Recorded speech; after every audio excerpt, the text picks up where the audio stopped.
The Square Ball Podcast.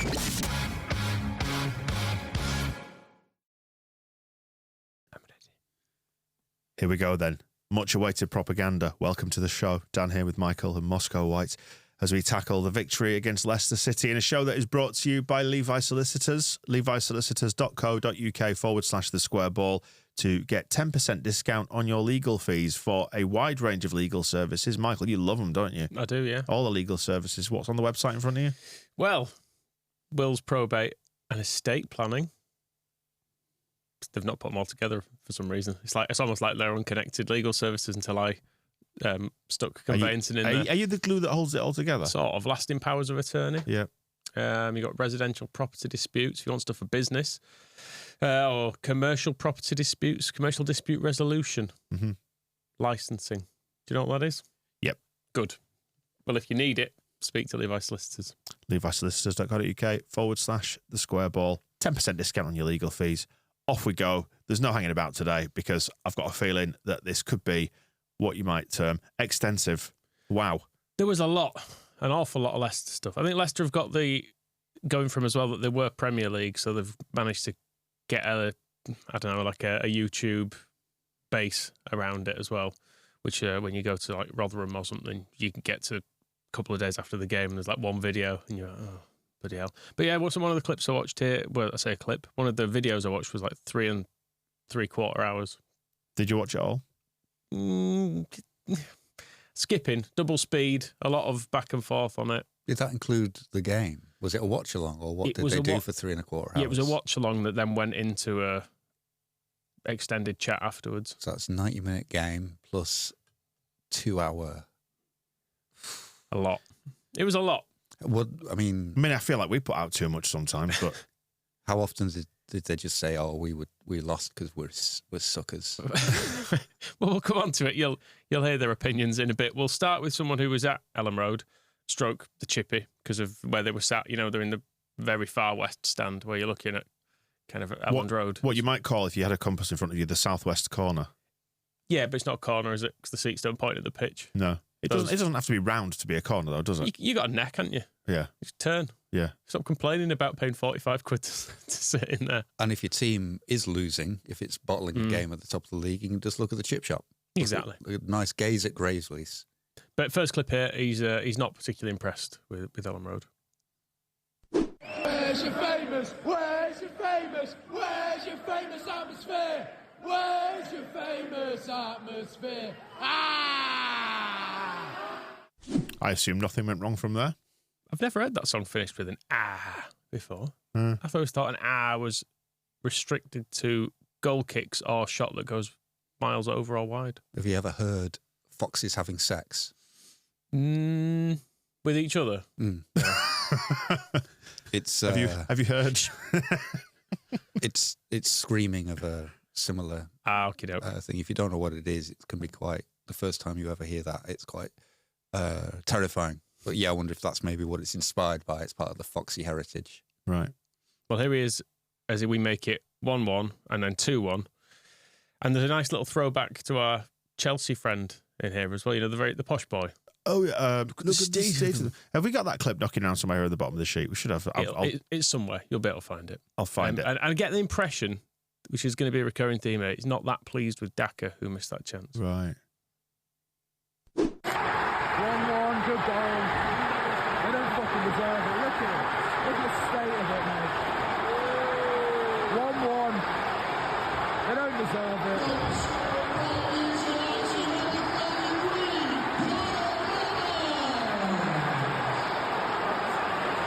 1-1 then. I don't know who fucking scored. I don't care either.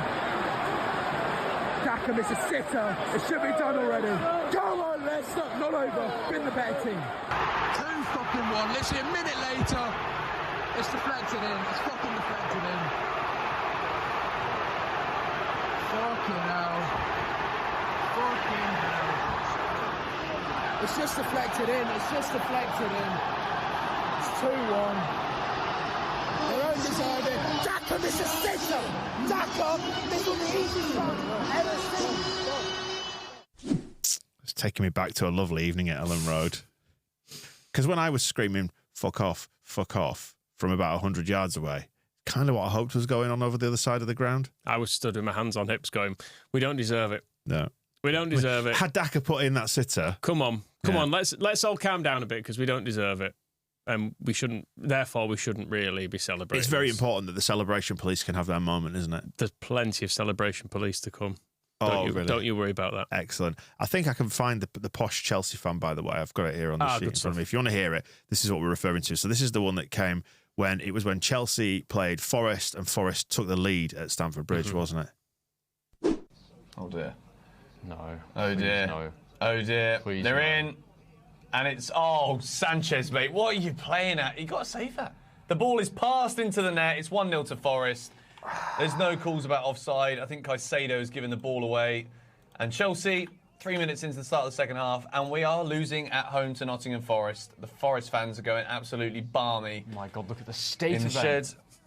They all look elated. Anthony Elanga has opened the scoring. Thank you, Jaquin, for the donation, but we are low on energy right now. Pochettino, please change something. This is so dead. As the kids would say, should we run it back? The Forest fans are going absolutely balmy. Oh my God, look at the state in of the them. shed. There we go. We checked on them after Sunday. I've got a little bit of Chelsea. Okay. But there was that much Leicester. I didn't have enough space on the sheet, really, for Chelsea. But we've got a tiny bit. Also, not to defend Daka, but I think Meslier needs credit for those misses. Because maybe not for that one. Is it because you love him? Because I love him, but also I think he made that really, really good save from Mavididi, and then he was through again. And if you look at where he puts his one-on-one, Mellier's left him no room. He's done a really good... His positioning is perfect, and it's... I put it in my match report, I think that Don Revie told Paul Trevelyan, and he told me, and we put it in our See You Win special magazine, which you can get off our website, which is brilliant. The best saves David Harvey made were the ones where he didn't touch the ball, because he just put himself in the right place, and then the player was like had nowhere to put it. And I think by the time it came to Daka going through, one, the positioning is good. Meslier puts himself in the right place to make it more difficult. And also, he's got it in their heads a bit where he's got that save at the end at Leicester. He's made a really good save in this one. He keeps making it difficult for them to score. And I think he's just like, I don't know how to beat this guy. And that doesn't excuse him going full Steve Morrison with the actual finish, where it's just a pathetic sort of punt at the corner flag. But I think even though Meslier didn't have to get a hand on any of those, I think if you watch what he's doing, it's a pretty good display of goalkeeping. Anyway, so he can do it against Leicester. It's the only time he's had to do anything all season, really, isn't it? Should we go someone else who was in the wrong place rather than the right place? Jerry Taggart, who was there for the official Leicester YouTube channel. It was Matt Elliott in the studio, Jerry Taggart at Ellen Road. It was all very kind of Manchester 90s. City, really, isn't it? Did It's like- Jerry Taggart play for Man City? Or am I imagining this? I can't remember. That's kind of the Leicester team I remember just doing fairly well against us with Martin O'Neill before we tried and failed to get Martin O'Neill. But he's in Ellen Road and he's not having a very nice time. Jerry Taggart, you're up there at Ellen Road. Obviously, watch that in front of you. Can still hear the mood, obviously, in the celebrations up there. And that's obviously going to be really difficult to take for everyone from a Leicester persuasion. I'm the wrong person in the wrong place at the wrong time right now. Oh, Jerry. I'm with the lads. The best team lost. I also agree with Mark that once the first goal goes in, you need to see a reaction. Oh, he sounds very sad and disappointed there. He was a Manchester City trainee, 12 games in 1989-90, which you'd think would be enough now to get on the... when he says I'm in the wrong place, he's probably thinking I could be doing Champions League punditry, getting on the Man City gravy train.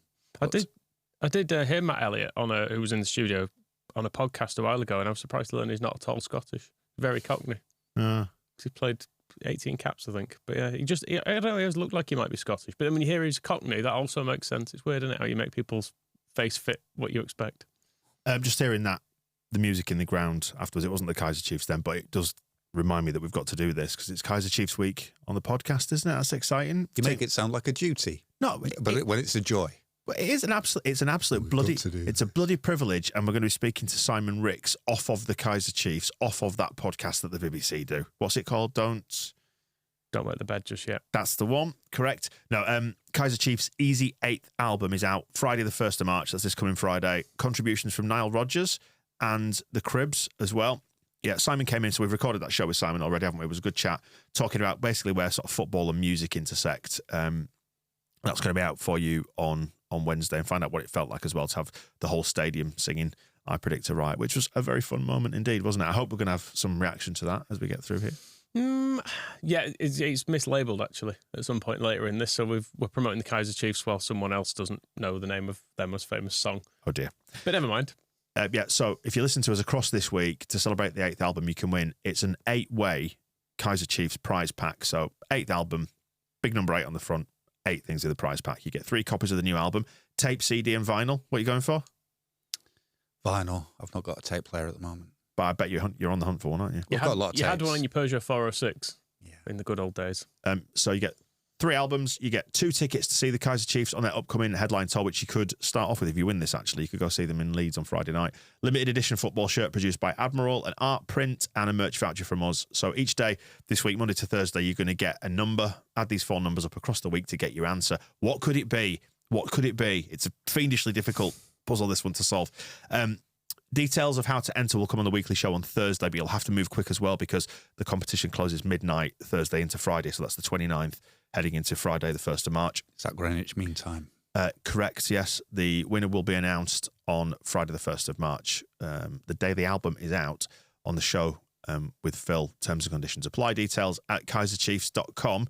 So we've had clues already this week, and we had Mondays yesterday. Wednesdays we've recorded already. The fiendishly difficult one with Simon. Today, Tuesday, Archie Gray shirt number, subtract the legal drinking age in the UK. Can you do that maths? Don't say it out loud. Well, obviously I can't. Do you mean when you say subtract? Minus. All right, so take away. Yeah. So Archie Gray shirt number that he definitely scored in on Friday. Minus 14. No? No. Has it changed? No, Michael. Don't spoil the competition. So it's Archie Gray shirt number minus the legal drinking age in the UK. Will give you today's number. So write that one down along with the one that we had on the show yesterday. Keep an ear out for Simon tomorrow, and then the weekly show, 4th and final one. It's free to enter, and it's going to be an email address that you just need to send your answer to on Thursday. So keep an ear out for that. Right, then back to propaganda. Should we do that? Leicester Fan TV. So we'll go to their live watch along first. They did a post-game show as well, but just because a lot of complaints were going around about the disallowed goal, because it, technically it did come off our player, whatever. But this is dismissed in a single word, whatever. But this is them watching it and watching a replay of it from the live watch along, and I think therefore the ref made the right decision. Offside, yeah, he was offside. He pretty much came from out of bounds to get that. No! Yeah, he was way offside.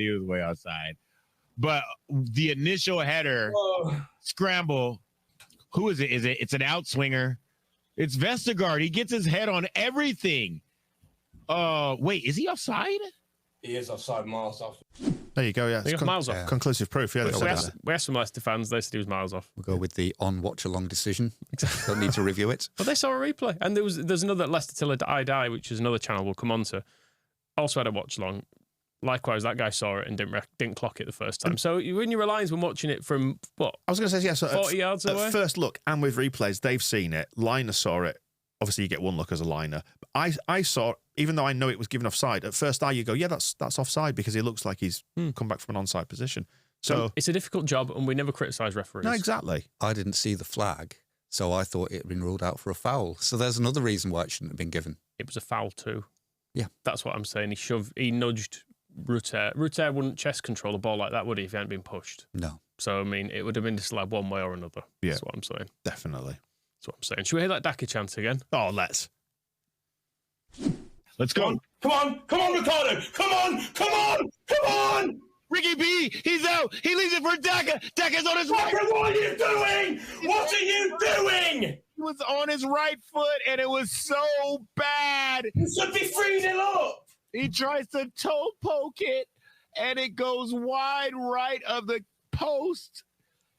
Oh my God! What are you doing? Sub him off. We are throwing away this game. Easy goal. We should be out of Leeds. Thing is, Leeds are going to equalise, and then they say, "Oh, we drew Leicester." Only because Daka's a moron. I can't put. Do you know why I was very surprised that Daka missed? Former Red Bull Salzburg alumni. You know who's there, don't you? Oh, okay. Our former manager. You know who that is? Mm-hmm. Jesse, do you know what he said about the goal? Go on. It's in the middle of the pitch. Oh, right, yeah. So why don't you just put it? You should know where it is instinctively. It's not over there, is it? By the corner flag where he kicked it. Got some Jesse, by the way. Oh, have you? Oh, super. Would you believe it? He's been doing more podcasting. Has he been and stuff. talking? Right. Yeah. On the back to those people talking there, though, they got the wish. He wanted Daka taken off. He was taken off, and it screwed everything up for them. The only bit he got wrong was about us getting a draw against him, and then showing off. He's actually so they were right on the disallowed goal. Mm-hmm. They were right on the substitutions. The channeling Maresca before it's happened. The only thing they were right that they weren't going to win. So pretty spot on analysis from these guys. Might start tuning in more often. Yes. Should we hit the equaliser? Can we? Let's. Leeds drives all the way into the box, tries to get a cross in. Shot! Goal!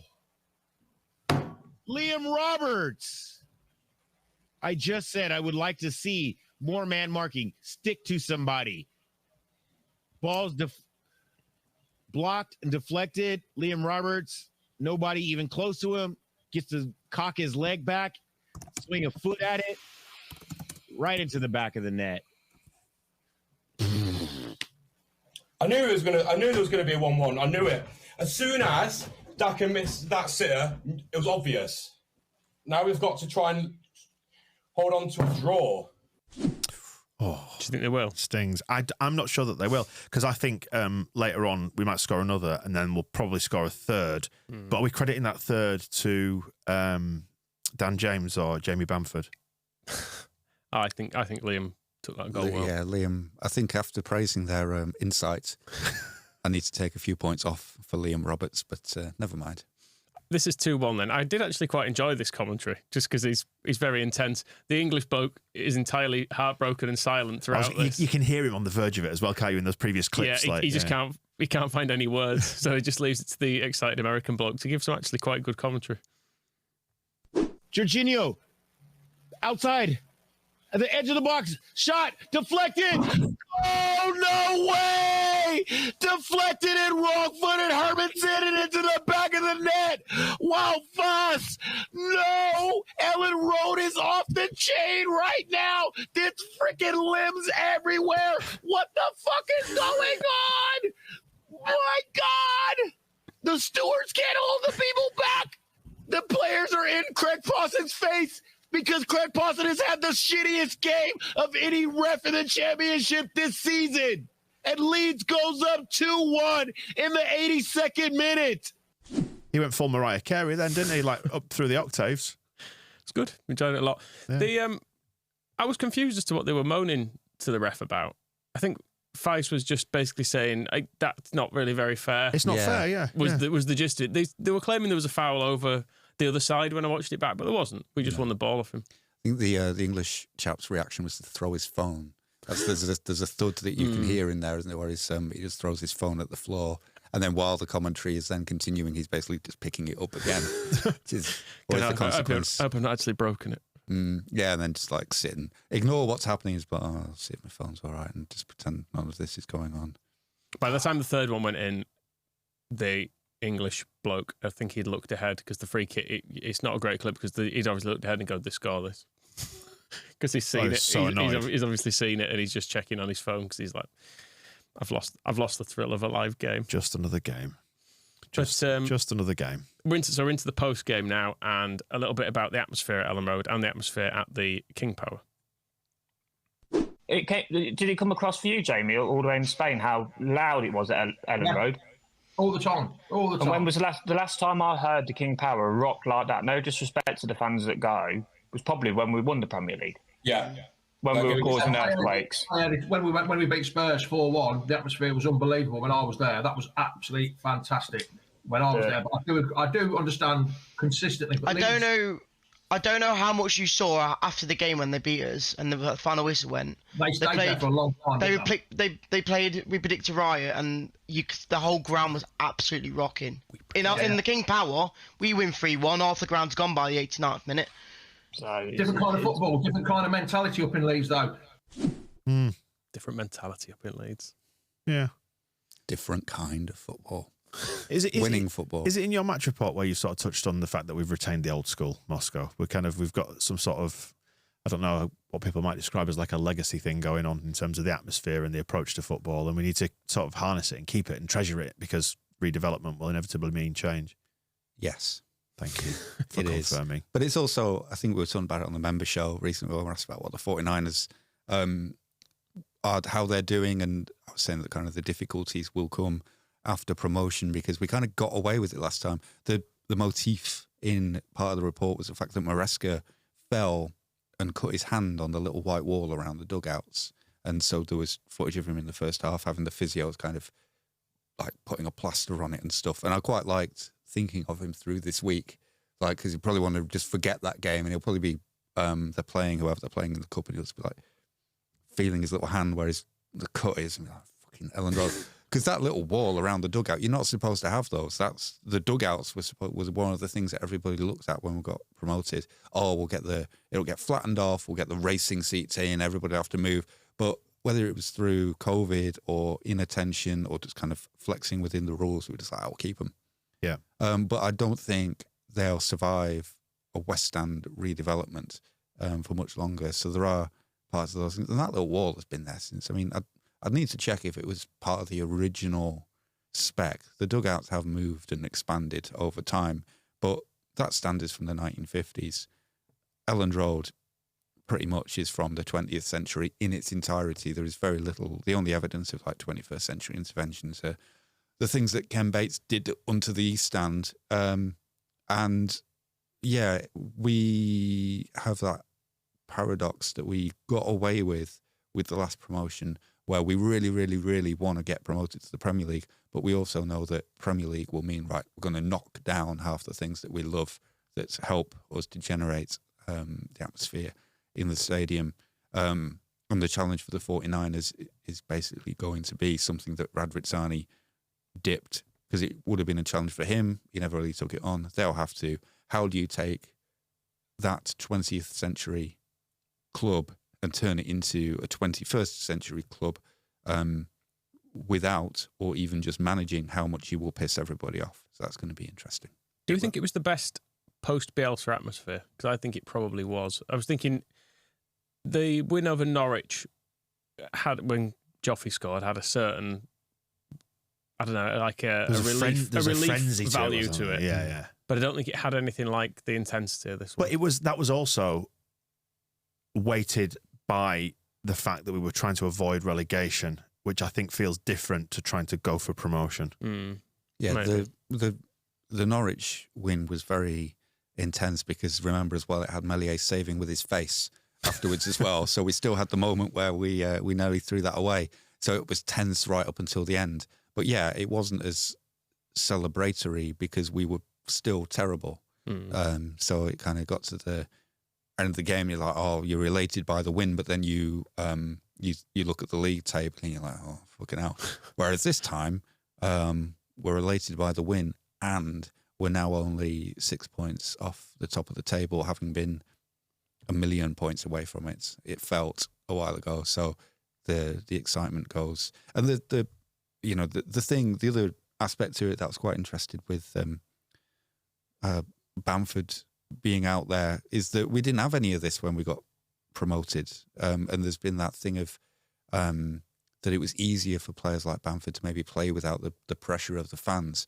But then you look at a game like that and you wonder how much us being there in 2020 would actually have helped and been part of the title under Bielsa. And I almost admired the Bielsa team a little bit more in retrospect of seeing going out on a completely empty Elland Road, silent, cardboard. And you saw with Alioski trying to do his best with getting the crowdies involved, and Harrison when he scored a goal and ended up halfway up the Kop and was just surrounded by cardboard photos of dogs and Bin Laden. And then how they managed to generate the resources within themselves to play, to turn what was essentially like a training atmosphere into a title-winning atmosphere. It was actually really well done by the Bielsa team, and it's which isn't to take anything away from our next title winners, because it's just completely different circumstances. They don't have to do it, but they have a big advantage that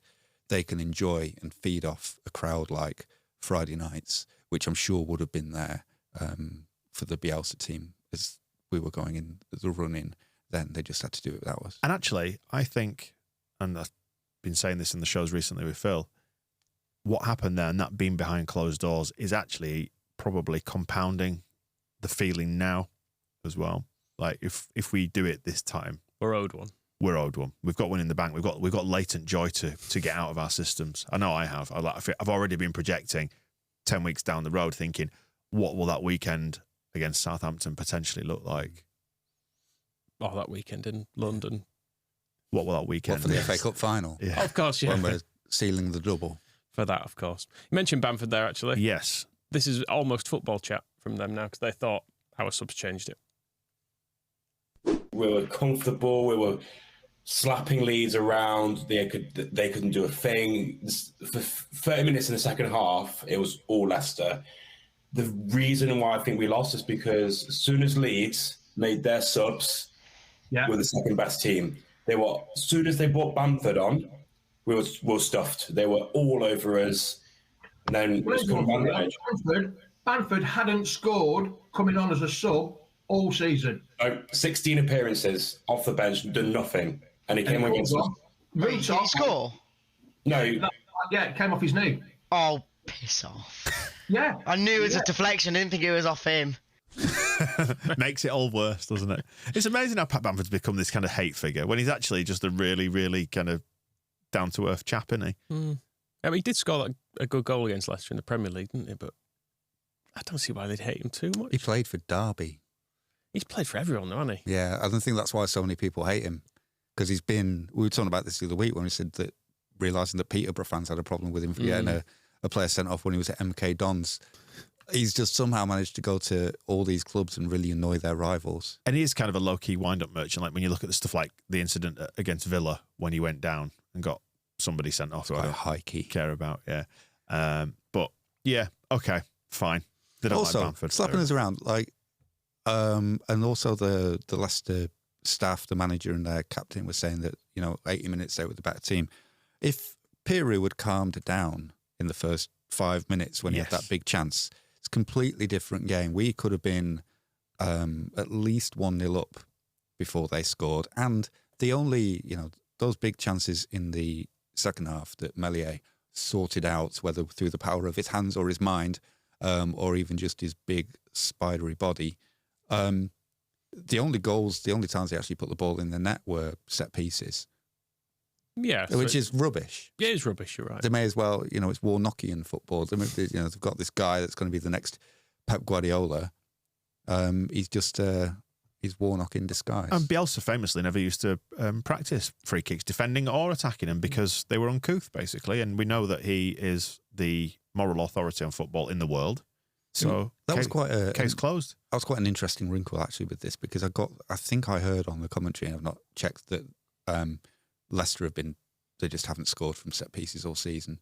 They've been really bad at doing that, and yet that first one looked really good, like a really well rehearsed, like straight out of the Wilco playbook, wasn't it? Post flick. Yeah, I genuinely thought that was a routine. Yeah, and I think it was, yeah. but yeah, it's a bit weird that they've been bad at them all season, and then the only way they could score against us was corners. But yeah. Have you been keeping track of Warnock, by the way? You mentioned him there. Have you seen how he's getting on? Aberdeen fans seem somewhat surprised that he's Have they seen him in Cornwall for 4 days a week? Have they seen any sign of him up there yet? I'll tell you what, I saw that news and I was shocked. It really is a surprise. They gave him all several days off, I think is the story that emerged, wasn't it? Gave him all several days off so he could fuck off back to Cornwall for 4 days. Which is not necessary. I mean, he used to go to Cornwall all the time when he was Leeds manager. He wouldn't give them days off. Maybe Ronnie Jepson also fancied a holiday, so there would be literally nobody there to take training. Back to the clips then, Michael. So they are getting much more carried away, it turns out, with our form than even Leeds fans are, because this is how they see the rest of the season panning out. Now I see, yeah, it's weird because obviously I've been most positive fan in the world since July. That record-breaking points tally, Locks, is getting a bit nail-biting. Well, I think we are breaking the points record, but I think Leeds will too, mate. I think Leeds will too. I think 2 teams are going to break the points record. Honestly, I do, because I think Leeds are now going to win every game. That's the point where I'm looking at now. I think, if I'm totally honest, they will get first, but hopefully we'll get second because the way they're performing, they've had 9 wins in a row. That they are going to be unstoppable. I think Leeds will win 12 of 12, which means we have to win 11 of 12. And if we don't win 11 of 12, they'll win the league. And that means we can drop points to Southampton if we need to. I want to get promoted. Like I know we should win the title, but to be honest, I just want to get up. I don't care if we come second. I just want to get promoted. Conceding the title? Their heads have absolutely gone, haven't they? Like, what are they talking about? 12 in a row. That'd mean how many have we won in a row? We've won 9 in a row, plus 12 is 21. Yeah, we have to win 21 in a row, yeah. The record, I looked up, is 18. Right. So it's not beyond the realms of possibility that someone could do it, but it feels unlikely, even though we are riding the crest of a wave at the minute. I mean, we would have to, so the record is 106, isn't it, for Reading, and we would have to win every game, draw 1 to match it, or win every game to beat it. We won't draw 1, they've said. Who was the team that won 18 in a row? Man City. I think I think Man City and Liverpool have both done it in recent years. Right. Okay. When I looked this up the other day. I mean, I'd be happy with that. But 18 is somewhere shy of 21 as well. You know, these runs get progressively more difficult the further into them you get. We're not going to win every game, are we?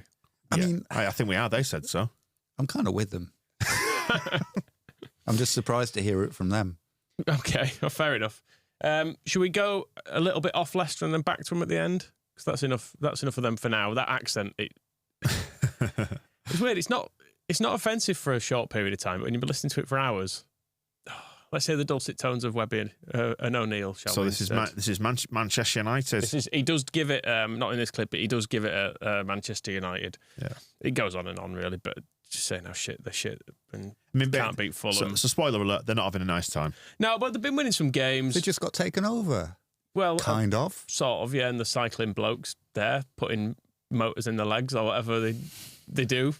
Careful for the bikes. So I've just isolated a little bit about what they should do with Marcus Rashford because he's been playing wide, he's been playing up front. But this is what Webby thinks. A lot of people mentioned today before the game about maybe Marcus Rashford playing up front, but you know, should he? What do you think, Webby? Should he be playing as a centre forward while Højlund's out, or should he be playing on the left and putting someone else up top? I don't know. Is anything you can think of? Let's put him in the canal. Fair enough. So that's Man United. Should we hear from Chelsea? This is because we're playing Chelsea as well, and he gives a little mention to their FA Cup. Carefree Lewis G. This guy doesn't sound carefree. Sounds like he's got the absolute weight of the world on his shoulders, and he wants Poch out immediately. Throwing it in the fucking bin. So you think that the best opportunity to win this cup was to get rid of Poch and bring someone else in? Yes, someone with a better structure. Look at that Liverpool team that played 4 days ago and they looked more fit than us. Look at that Liverpool team that had nobody on the bench, still used 5 of their subs, still looked more in control of the game than we did and won. What are we fucking waiting for? What more do people need to see before, it's okay to sack him? Should we get knocked out of the cup next? Should we get knocked out of the FA Cup? Could give that a go, yeah. Should you say yes? Yeah.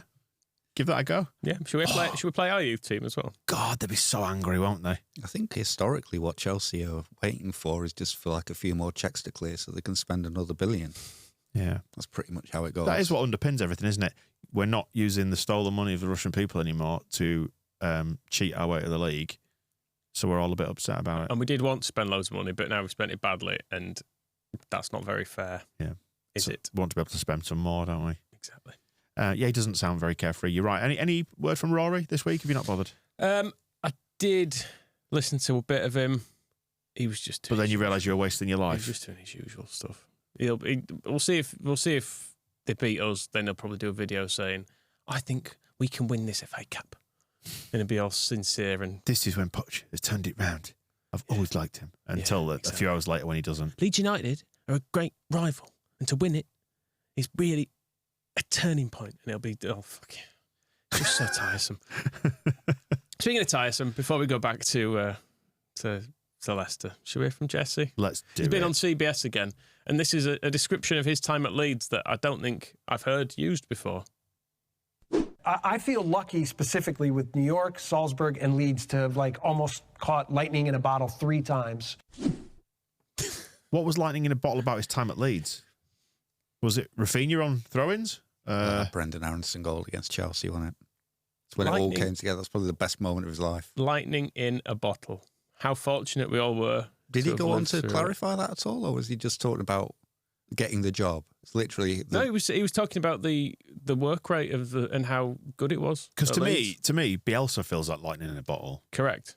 That did not. Normally, people use it. I mean, I wonder if he's maybe misunderstood what it is. Yeah, maybe he thinks it's dangerous to have or something, and you shouldn't. Maybe it got dropped at some point, and then we all got lightninged. Yeah, I suppose if you try to think about it sensibly, of what he had lightning in a bottle. So at Salzburg, he had Erling Haaland. You know, that's a pretty the crossover of those things. You'd be very fortunate. And then again at New York, he had Mike Grello and Lloyd Sam, and that kind of confluence of circumstances doesn't come together very often. And at Leeds, he had no idea. He had a huge opportunity to build a team with an incredibly pliant director of football and a budget that was handed to him after we sold 2 players that he's now, in retrospect, whinging that they got sold, Calvin Phillips and Rafinha, to build a team in the Premier League to prove all his ideas, and he really fucked it up completely. So I suppose there's 3 different kinds of lightning in a bottle there that you can probably, since that's what he's talking about. He does go on to clarify here, though, why exactly it went wrong at Leeds. Oh, okay. Is it a mea culpa? He's kind of holding his hands up saying, look, I wasn't good enough. I got it wrong. Is he pinning it all on Cameron Toshak? What do you think, Dan? Should we find out? Internally, the work was so strong and the commitment was so great. And just the reality of Leeds in general is when you're a relegation type club, the margin of error is so razor thin that the smallest things can mean the difference between incredible success or incredible failure. Why were we a relegation type club? And also, the margin between incredible success and incredible failure, they're not thin, because you can finish 17th, 16th, 15th, 14th, 13th. I could go on. Yeah. But there are loads of places in the Premier League where there's not really much between them, but it's kind of a bit better to obviously be higher. But because he did come into difficult circumstances, it had started to unravel a bit, and we lost completely a sense of ourselves towards the end of the Bielsa reign. We didn't really know what to do, and obviously put completely wrong coach in to replace him. So fair enough. All right, if you want to bank those, was it 12 games he did towards the end of that season? Maybe we give you that. And then you can reset it all in the summer, can't you? You can reset the culture, you can bring your own players in. Which he did. Yeah, and then transform things. Which he did. What made him worse? No, we were 8th or something. On the metrics, if you read some metrics or something. Right. Yeah, relegation type club, for a relegation type club, great success is 17th. And I think he's kind of telling on himself a bit, especially when he keeps banging on about his data team. Oh, my data team said that, we had this much chance of getting relegated. So, yeah, when you wonder about he's like halfway through the season, he's going, these guys are scared. It's like, because you keep telling them that this is a battle against relegation from the start of the season. And if that's your approach, that's probably what you'll end up getting. Yeah. Spoke about emotional control on the show with Phil on Monday. And the fact that Russell Martin maybe at Southampton is displaying a lack of it. And we have experience of it firsthand with Jesse. And you can contrast that with Daniel Farke at the minute, who seems to be very much in control of his emotions. And I think I know which I prefer. Should we get back to Leicester? Let's go back to Leicester. So Leicester Till I Die TV1, which is a very catchy... Is that the first channel? YouTube. Have you tried... that's true. Maybe the more cerebral stuff on 2, maybe some documentaries. Like the BBC, BBC 1, BBC 2, BBC 3, BBC 4. Exactly, that sort of stuff. Weird. Really weird, this one, I have to say.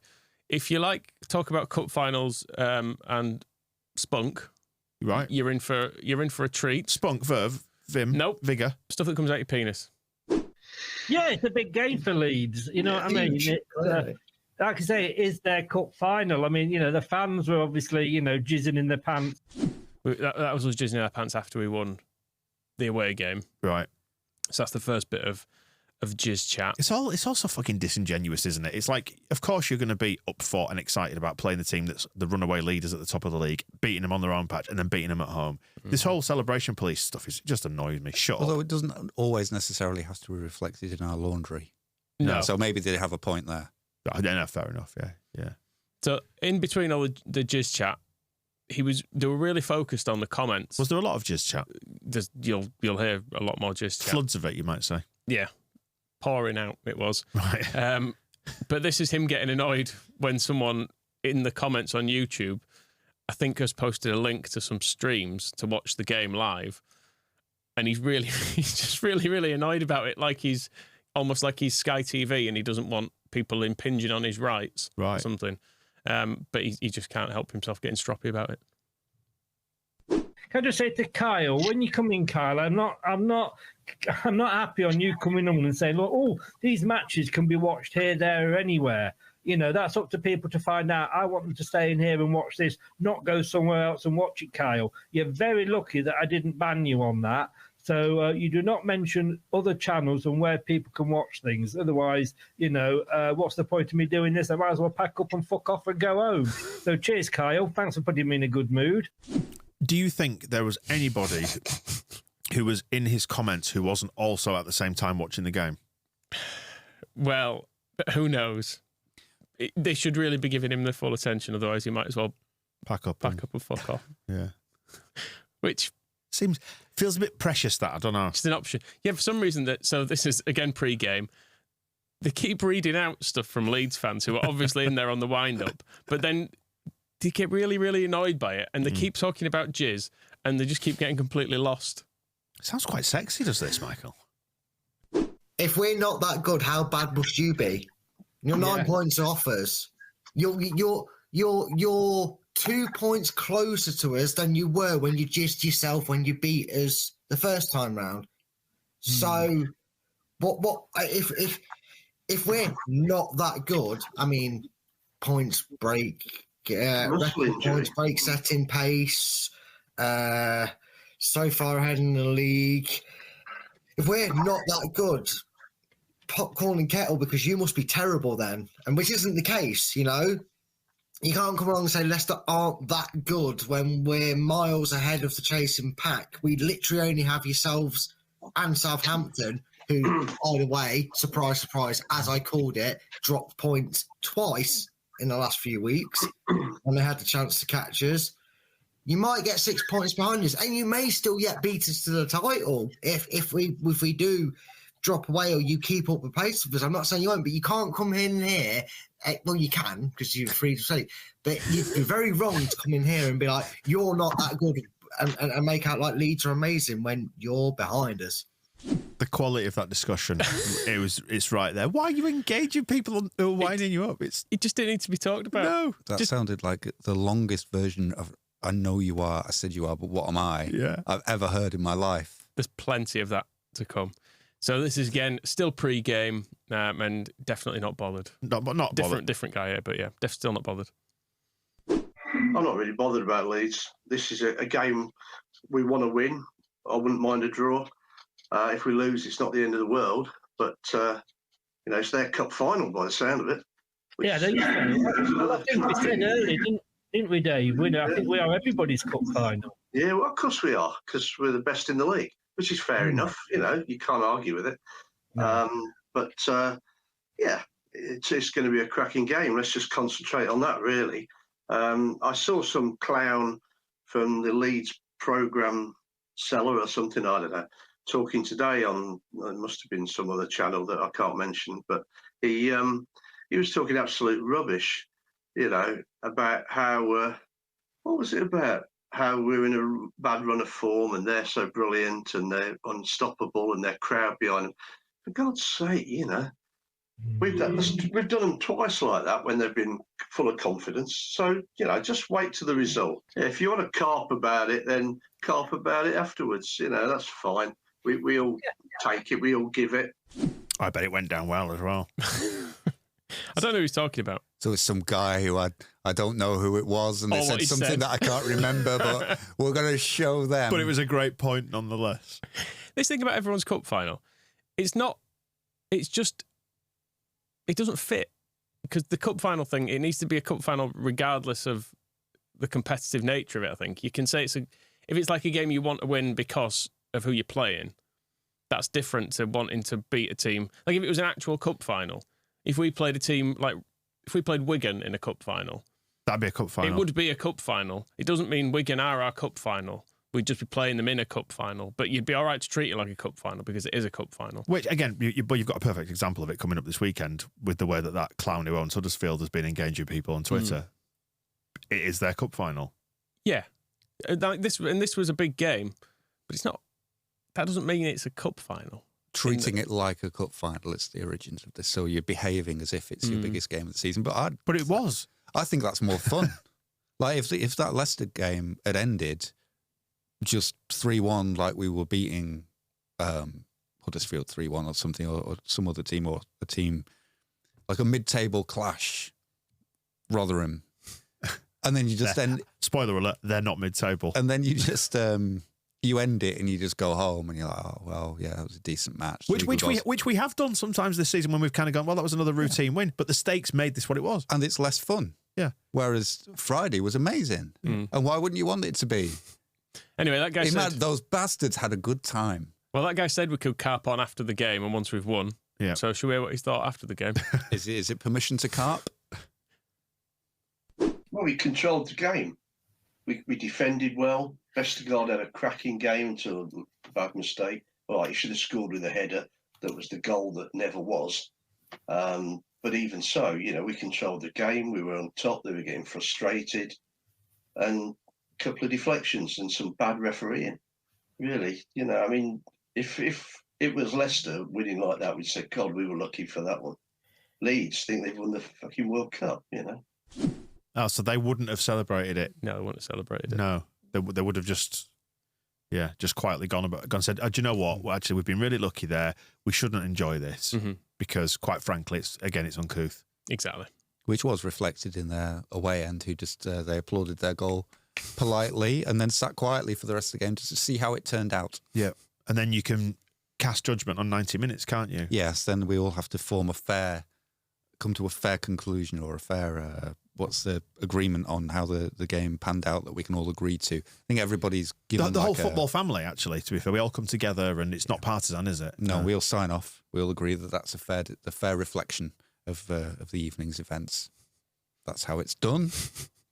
So back to the game itself then. The main bloke, the guy who's trying to clamp down on IPTV and illegal streams. The rules, I just had a pop on at this at their channel. And when you go on the live stream, the first thing you are greeted by before it starts is live watch along. I'm like, well, that sounds exciting.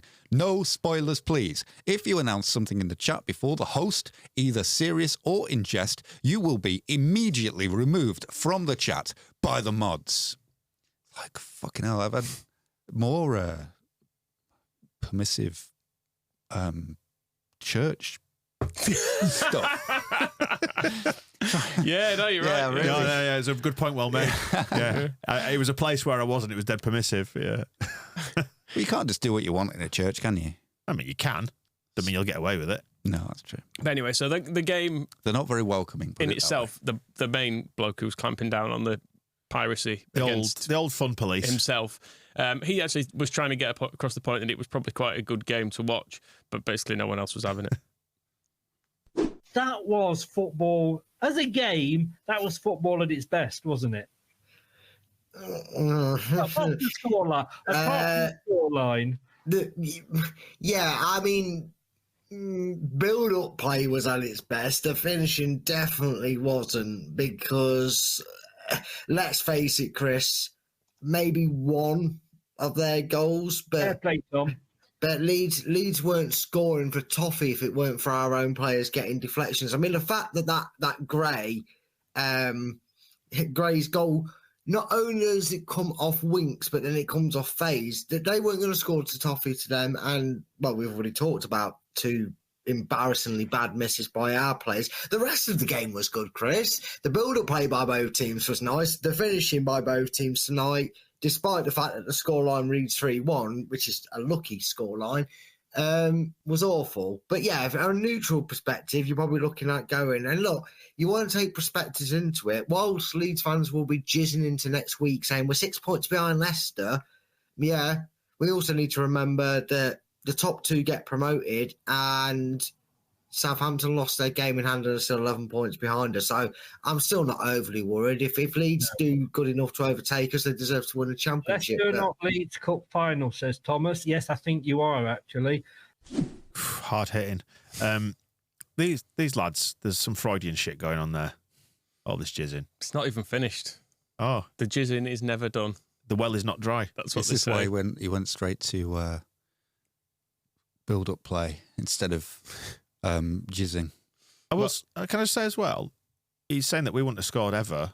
We'd already scored. I mean, one. we did definitely score a goal that wasn't deflected. Before that happened. Yeah. Yeah. I saw that with my eyes. I was there. And I mean, the third one, Bamford moves his leg towards a ball and puts it in the net. Like, that's not really a deflection as such. Yeah. It was a deliberate action. If Bamford stands still, that doesn't happen. Yeah. He's trying to divert it, and he does. So you can send Pat an apology card. You've said loads, kick the ball dead hard towards the goal. That's what Dan James did. And because it adds, I think, momentum or speed or something like that, moving dead fast, bang, in it went. Which was a big influence. Pat Bamford deserves some praise for this after watching Peru messed up and Somerville missed one and Yontel didn't shoot when he should have shot. And the first thing Bamford did when he got a chance was just shot and put it right in the keeper's hands. Straight at him, didn't matter. It wasn't going in. It wasn't particularly like, you wouldn't say, oh, that's a great effort.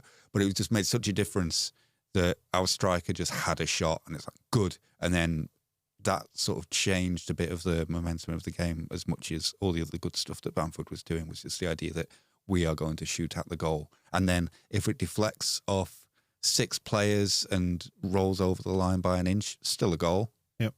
Should have defended better, shouldn't you? Exactly. Yeah. You should have just moved out of the way. Would you like to hear a new Farker insult from someone in Australia who is cross about us winning as well? Go on, Luke. Give it to the Leeds fans. Take the knee. You haven't won anything since the 90s. You live in our shadow. You're going straight back down. Your manager looks like a medieval blacksmith. Fuck off. How about that? Take the knee. Like nothing. Like we absolutely smashed you for most of that game. Yeah, we had 2 lucky deflections. So what? You worry about competing with Ipswich and Southampton. We're going to smash you to pieces next season. We'll see. Please come back on this channel next year where we absolutely annihilate you. Thank you. With pleasure. Leicester City down under. That was delightfully Australian in its tone, wasn't it? I don't think there's anything wrong with looking like a medieval blacksmith. Where else are you going to get your horse shod? What's true? What do you reckon you'd have done back in medieval times? What would your profession have been? I probably have you got any died of a cut to the finger. Have you got? Is there any sort at of a very young age? What did a Normanton do? Like, is there any sort of nominative determinism in your family name? Do you know what? I actually don't know. The Normans, French. Were the Normantons were the ones who it was the profession where you inseminated horses, wasn't it? Let's say yes. Yes, yeah, to toss off a horse. Yeah, well, I've been jizzing into next week already. Yes, myself. So never mind the horse. Oh, super. Which is a more high volume. It's a more robust beast, isn't it? Kind of affair. So on that, actually, they mentioned that lad, Luke, pre-game, but he's not available yet, and this is what they had to say about him. Luke is in. He's not coming in beforehand because he's probably only just got out of bed because it's so early down there, and he's probably got out of bed and had to smash one out. And you know what he's like for smashing one out, our Luke. I mean, okay. I mean, yeah, okay. People need to learn to turn the cameras off more often, don't they? You know, he's like, oh, is he? Yes, he's doing it. Yeah, I know he's fondling himself on the stream again. Yeah, I'll just leave him to it. Anyway, do not put any spoilers in the chat. But if you just want to smash one out on the stream, that's absolutely fine. So this is post game, and they're still Leeds fans in the chat, and they're still not ignoring them. Leeds are second. Leeds are still 6 points behind us. You're the one that made the effort to come onto a Leicester channel to have to comment because you've won. That's how sad that you are that you haven't gone onto a Leeds channel to celebrate. But then Probably again, got 5 of them. Leeds fans, and no disrespect to Tom who was in earlier, Thomas there. I often wondered what happened to the missing link. Obviously, we found you. You're a Leeds fan. There are elements of the besotted thing here, aren't there? You know, when we managed to wind up the Brentford lads who just didn't get any of it. I feel like he needs his mum to come in and go, if you stop reacting to it, they will stop doing it. Yeah. Look, I know you're being bullied and it's not fair. It doesn't feel fair, but your reaction is making this 10 times worse. You just need to ignore it. You need a masturbating Australian instead. They will stop. Well, he didn't mention the jizz on that, did he? But then they go to a woman who's been at the game. She's kind of walking by, and you can see the shut dry salters in the background, and she's being a bit of celebration police. But he is, of course, on he's the same track he is always on. I think Leeds fans will be going home and wanking themselves to death tonight. Oh my God, you should have seen it at the end. It's like they won the league. Yeah. They're doing an Arsenal. Yeah. Well, everybody is this season. Coventry did it. And look, yeah, that's what we've just said. They may well finish top, and I did say this on the Monday night show a few weeks ago. Are we everybody's cup final? But we don't take our chances. They do. You've got to say, well done, Leeds. No. No, I'm not saying that. Yeah, I mean, this celebration police, it's all bollocks, isn't it? Everybody knows as a football fan, if the shoe's on the other foot, you just have a great time with it. I'll tell you what, you never miss a chance to do. Crack one out. Yeah. What I will say... Every single minute of every single day. just looking for a window. Yeah. Just trousers off. Exactly. I will say this. If somehow, and I don't expect us to, but if somehow we do overturn their lead and we were to win the division, I mean, I just want us to go up. I don't care how we do it. But on the off chance that we do, we're going to be the worst people in the world, aren't we? The worst people in the world. Right, so think of the state of Leeds. Set of wankers. It'll look like the snowfall. Anyway, so there's another Leeds fan in the chat, and you can guess his response, and then the other guy comes in with another real zinger of an insult. Oh, here we go. We've got another Leeds fan in. The amount of salt coming out of the mouths of some of the less. Mate, you're 6 points behind. Go and wank in the bathroom and come back when you're top of the league. All right, mate. I love how he says, I hope you get battered by Southampton and Sunderland. Do you mean the same Sunderland that beat you 1-0? Yes. What's this salt thing? Is this a northern thing? No, it's apparently where you just don't accept defeat. Where it's like we accept we were poor in front of goal and we accept they took their chances, but we don't feel it was overly that bad. But he thinks it's salty. Like we say, it was Leeds Cup final. Let's not forget. He knows that salt's I mean, I bad haven't for seen. heart. I'll be honest with you, Tom. I don't know about you being a Leeds fan, but I haven't seen Leeds fans that excited since the sister said yes to take them to prom at school. So enjoy your win. Enjoy your win. Tell you what, there's no coming back from that, is there, lads? I think we should just shut this whole thing down now. We're done. There's not really, is there? That's it. They've won. It's an off-the-shelf American insult, is that? Yeah. Did your sister take you to prom? Did you? No, we didn't have a prom. No. Fucking hell. I suppose proms are a thing now, aren't they? I mean, I don't have a sister, so. Oh, that's true. Yeah. So, well, you probably would have said no anyway. Have you got a bathroom? What have we got next? I think when they've had some time to reflect on some of the things that they've said on this stream, maybe hearing it played back to them and the impact it's had, I'm expecting within a few days for the equivalent of the Bournemouth "We're sorry" banners to be going up at Leicester Town Hall. We want to be some kind of formal apology from the Mayor of Leicester to the people of Leeds for the behaviour, the reaction that's probably is really on a par with some of the most hurtful football. It's violence, really, is what we're experiencing here. I know we can try and laugh through the pain of what we're hearing. Violence with words, Moscow. But ultimately, I think there'll probably be a groundswell of opinion within Leicester itself, where they're just like, we don't want our city to be represented by these words. They're going to have to extend that apology to the devolved government of Wales as well, because the final clip is another. Is it another race hate crime? It's more sort of. It's not exactly wanking, right? It's when you, but it's all just very penis focused, right? Yeah, great got the second. It was Dan James, and Leeds and the Welsh players insisting that they bugger each other. But yeah. What's wrong with these people? Leeds and the Welsh players, they bugger each other. Are insisting, wouldn't you say? They're insisting. Is that what he said? Play it again. Do I have to? Yeah, great got the second. It was Dan James, and Leeds and the Welsh players insisting that they bugger each other. But yeah, I think he said it's interesting that they bugger each other.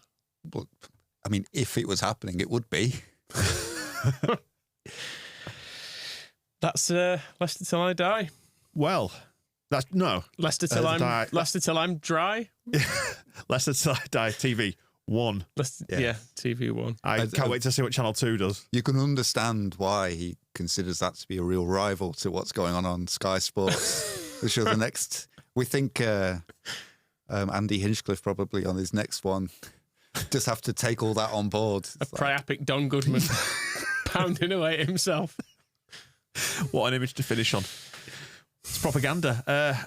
Feels like a long time ago we mentioned the Kaiser Chiefs, but yeah, please do go back and have a listen to that. I'd say it's been a long one, but that'd get them going again, wouldn't it? So, so yeah, another clue coming for you with Simon on Wednesday. Quite a dry, much drier. Don't want a dry bumming, do we? Don't finish on a dry bumming. It's the last thing you need. Listen, whatever floats your boat, We'll see you soon.